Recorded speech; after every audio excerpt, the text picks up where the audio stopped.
I was kind of thinking about my life as a trauma patient and how I thought about, how I overcame my trauma. And I started thinking, well, maybe there's a way that I can talk to trauma patients about what they're going through and help them to make positive changes, and then also help them to not progress to have acute stress or PTSD. Welcome to Unloading, a podcast created to share community solutions for gun violence in America.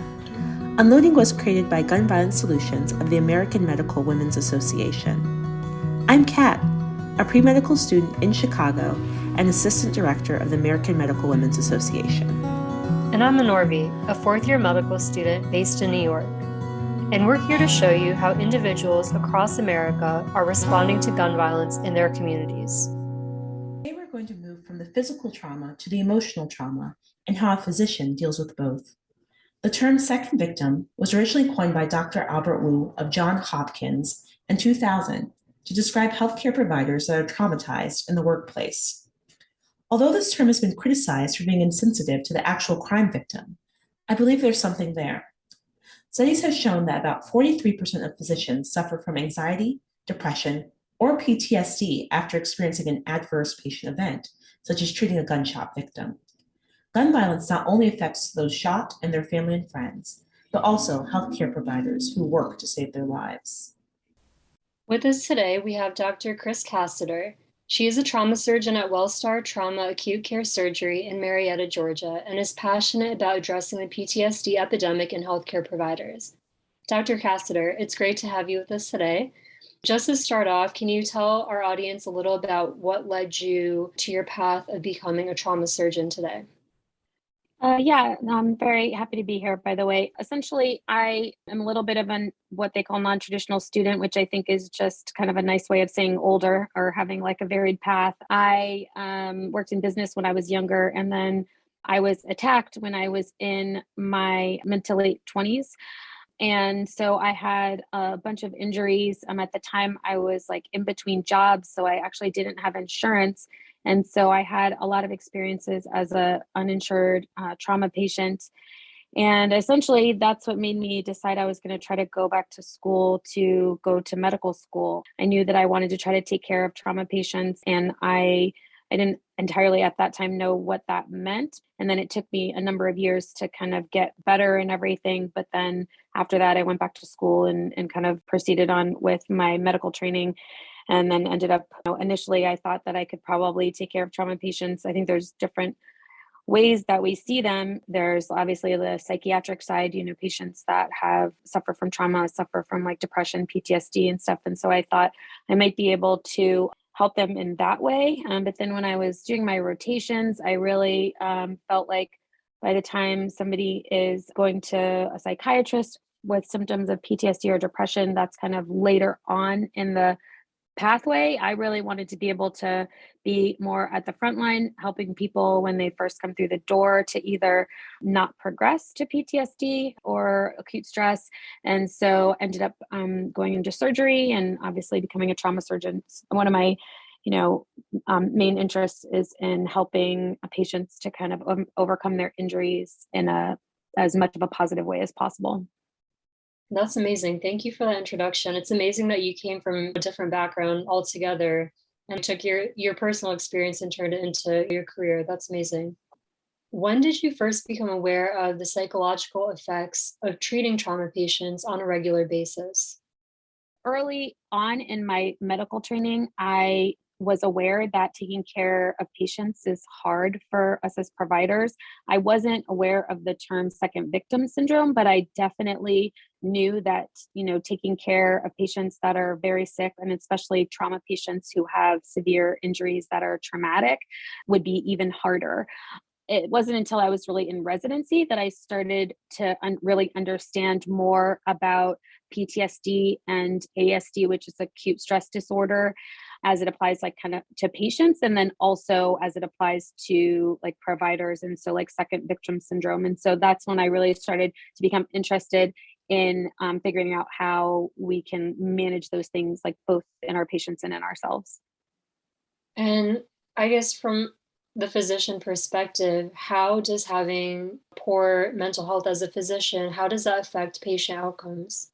I mean, all of the data says that if providers are, have second victim syndrome and have PTSD or depression, that that it affects outcomes with patients.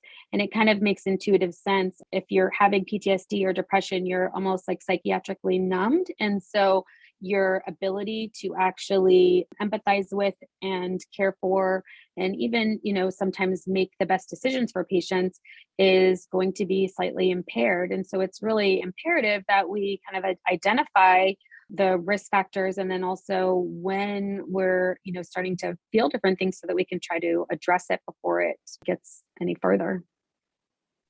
And have your, I guess, like the previous institutions that you worked at, or even the one that you're currently working at, do they have anything in place to kind of mitigate PTSD symptoms in their healthcare providers?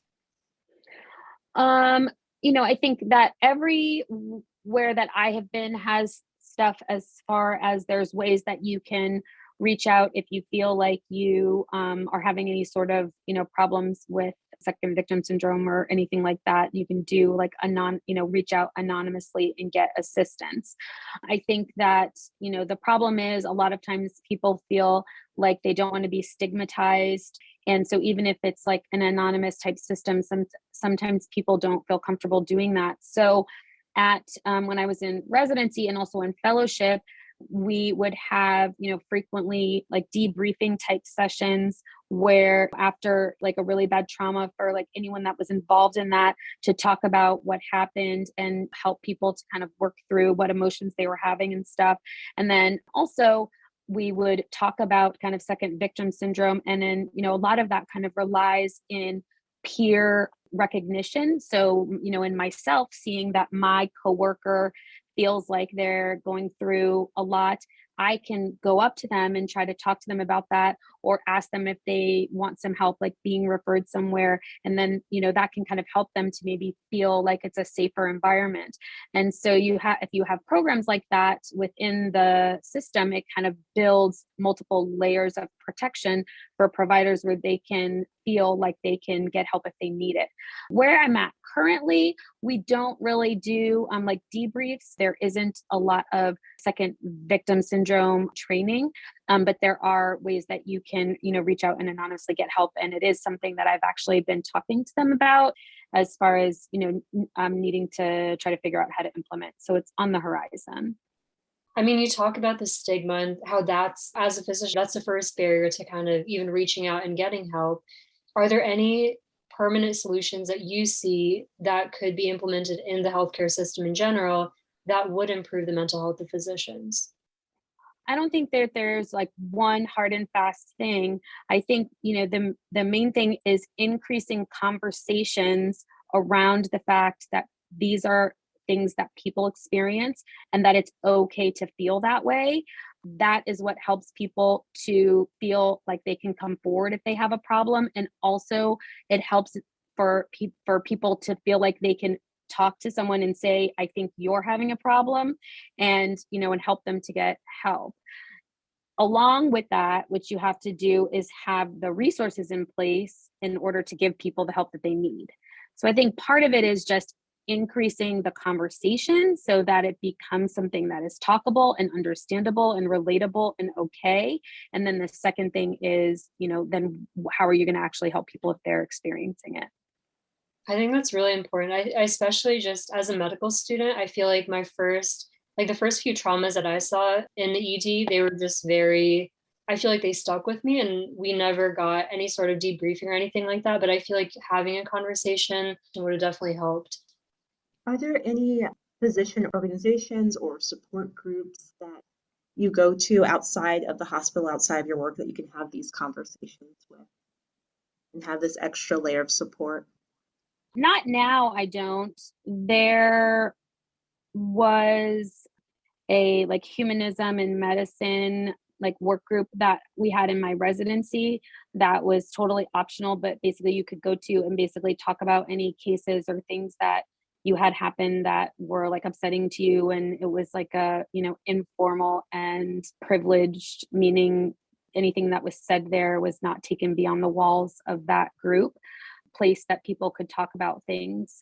I didn't have anything like that in fellowship, and I don't have that here, but I do have like female surgeons, for example, who I get together with, or also non-female surgeons. I have, groups of surgical friends and non-surgical friends and stuff who I get together with for wellness. And I think that overall wellness is also a very good way to combat any provider fatigue, but that's not like a formal setting, obviously. I'm going to shift gears, talk with you about PTSD in patients. So, how does the emergency response team at your hospital work to prevent PTSD in patients who are admitted as trauma patients?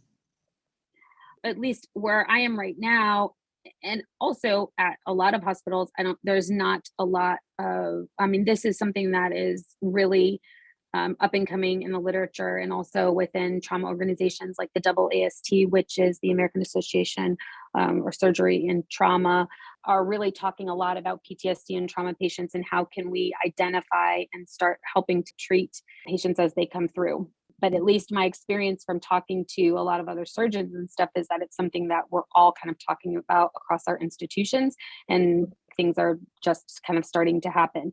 It's funny because, I'm also kind of answering your question in a roundabout way, so I apologize.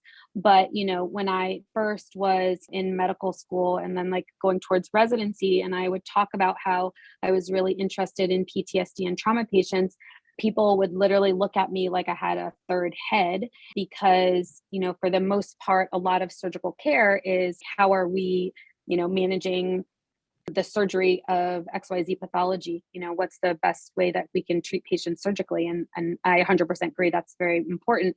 But my whole point has always been that managing also their mental health, especially around their traumas, is important. And we know that from there is a ton of data across various disciplines that talks about PTSD and trauma patients and how their overall outcomes are substantially worse from both a morbidity and mortality perspective if their mental health is not actually managed. So if we only manage their body and their illnesses and their injuries, we're not actually managing them the best way that we can. So I say all that to say that it's very important to identify these people. And so, what I'm working on now is kind of trying to figure out if there's ways that we can capture certain people that might be more at risk. And then the alternative is kind of everyone that comes in with a trauma, because even if people have increased risk, it doesn't mean you don't have a whole bunch of other people that are at risk. And so if you kind of capture all of these patients when they come in, there's ways that you can administer either like, questionnaires and do follow-up where you're making sure they're not progressing forward with having symptoms of PTSD. And if they do, you can refer them to treatment. Well, thank you for leading the charge, and it's very important. Can you tell us about the screening, brief intervention, and referral to treatment, so SBIRT, that was originally used to deter substance abuse, but is now being investigated as a way to reduce PTSD symptoms in violence victims or in trauma patients? Yeah, I think there's some, limited people who've been thinking about, using these SBIRTs, which, like you said, were originally used to identify and treat kind of like substance abuse. And the whole idea is that you have these teachable moments. You have somebody who's in the hospital with like acute, alcohol withdrawal. This is the time where you can talk to them about their drinking and how it has a negative effect, and basically have an opportunity to maybe turn it around and have them decrease drinking. And so on a similar vein, the time that we can talk to patients is, and I kind of touched on this before, when patients come in with their trauma, the time when they're there is the time where we can talk to them about, is there anything that they can change in their life that might, help them so that they can move forward in a more positive way. And then also we can use an SBIRT format to kind of identify what symptoms they have and then follow up later to see if they're like progressing in a negative way. So the SBIRT is for PTSD is really good for trying to identify ways that they can make positive change so that they don't progress forward towards PTSD symptoms. But it's only really, very well utilized if you have follow-up to make sure that patients are not actually progressing in a negative way. Is this something that your institution is utilizing right now?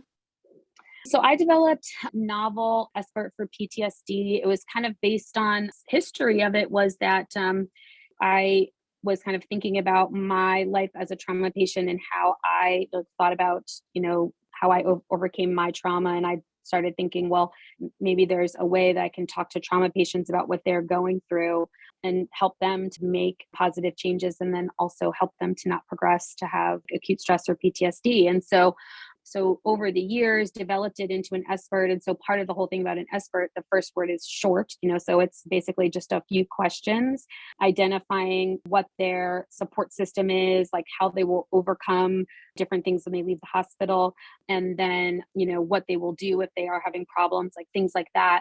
And we started administering it. This was actually at Grady, just recently got published as we completed the feasibility part of our study. And so I'm in the process of working to incorporate that here at Wellstar Kennestone, because one of the things that we really want to be able to do is be identifying and capturing patients when they come in with traumas to help them to not progress on to PTSD. We just read an article published by Jacoby et al. In the journal Social Science and Medicine, discussing the intersection of healthcare, law enforcement, and race in the setting of trauma surgery. We pulled a quote from the paper that says, "Patients may interpret police interactions before and during hospitalization as inappropriate and dehumanizing. The presence of police during trauma care activities can also blur the line between healthcare and law enforcement practitioners. How do we change this experience for trauma patients?" Yeah, I mean, we definitely experience having to take care of trauma patients and also having police that are there. I think that can be for really two different reasons. Like, one, you have somebody that's been injured and there is a police investigation involving like why they were injured. And then two, someone is injured, but they're a suspect in some way. And so they're there because they are now putting this person under arrest and want to make sure that they're watching them while they're in the hospital. I think that either way, as trauma physicians, we have kind of an obligation, which is to our patients. And, our obligation is not to law enforcement. And when we're taking care of our patients, we have to make sure that they're comfortable. And that includes, not having law enforcement be like present while we're taking their clothes off and examining them and doing things like that. Obviously, many times, like I said, law enforcement is there because they want to be able to talk to the person as soon as they possibly can to try to figure out who injured them. And so it's fine to allow them to do that, but it cannot delay or defer or take the place of anything that we need to do. They can do that after everything else is done. And we all just have to make sure to tell them that that's what it is. For the other case where it's somebody that like might be under arrest or something, it's really important to make sure that they understand, these patients need to be not handcuffed. Like they don't need to be standing there, watching them. I mean, I've had times where they say, well, we can't take the handcuffs off and stuff. And it's like, yes, you do, because we have to be able to like roll people and examine them. And so you just have to make sure to put your foot down and say that we're taking care of this patient. And like part of that is like saying that so that patients hear us say it. So they know that we care about them and we care about their lives and we're here to take care of them. Do you think this, the interaction with a police officer while they're in a very terrifying moment of their life, they don't know what their outcome's going to be, they're in a hospital, very uncomfortable setting. Do you think this interaction with the police while they're trying to get care, do you think it could have negative psychological effects on the trauma patient? I'm honestly not really sure. I mean, I think that any experience that patients have in the hospital can have a negative psychological effect.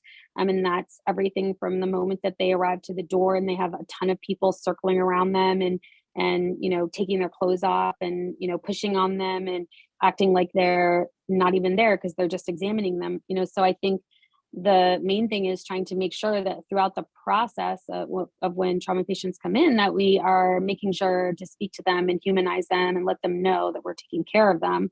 So would the presence of police worsen that? I mean, I think sure, it probably could, but if you're underlying motivation and thing is to take care of patients and make sure they know that that's happening. And that includes not letting the police, because they don't need to be there during those things. And so if that's happening, then in theory, it shouldn't affect them.